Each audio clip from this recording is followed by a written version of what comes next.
Hello guys, আজকে আমাদের ম্যাচে বউ আসে নাই। বউ একবারে চলে গেছে। এখন আমাদের নতুন বউ আনতে হবে। নতুন বউ খুঁজতে খুঁজতে দেরি হয়ে গেছে। এই জন্য আমি আর আমার বন্ধুরা মিলে রান্না শুরু করছি। এখন রান্নার মাঝখানে কত কীর্তি হয় দেখেন। ও মাছের ভিতর মরিচ দিছে, মরিচ মাছের উপর ঢেলে আইছে, তরকারি মাঝখানে ছিটা না দিয়ে।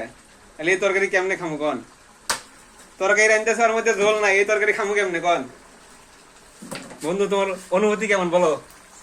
100 রান্না হবে। এখন তরকারি কি ভালো হবে নাকি সেটা বলো। ইনশাআল্লাহ তরকারি 100% ভালো হবে। খায়া দেয় কিন্তু আবার রিভিউ দিমু এখানে। ওকে, ভাতের অবস্থা দেখি আগে। 100 না, ভাত তো একটু চাল চাল আছে, দেয়া দেখি। যাই হোক, এই ম্যাচে যে কত সকাল দুপুর বা অথবা রাত না খেয়ে থাকা লাগে সেটা একমাত্র ব্যাচেলাররাই বোঝে। আপনার বাপের হোটেলে খান তো টের পান না, শুয়ে শুয়ে স্ট্যাটাস দেন। আমরা বুঝি কত দানে কত চাল। ম্যাচ আইসা থাইকে দেখেন ব্যাচেলার, তখন বুঝবেন।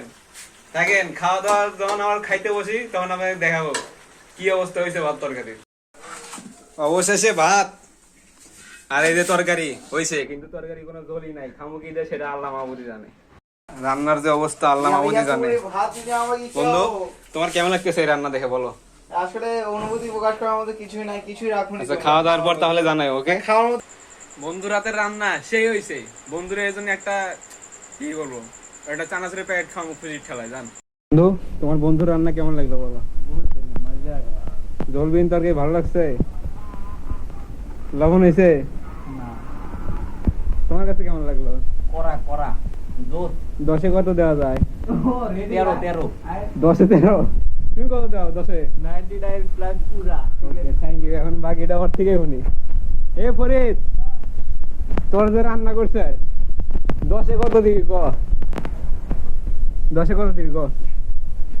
10 মোটামুটি 9 প্লাস। 9 প্লাস। আমি 10-এ দিলাম 9.5, মানে 9.9 দিলাম। এক বাকি রাখছি, খালি ও ঝোল কম দিছে এই জন্য।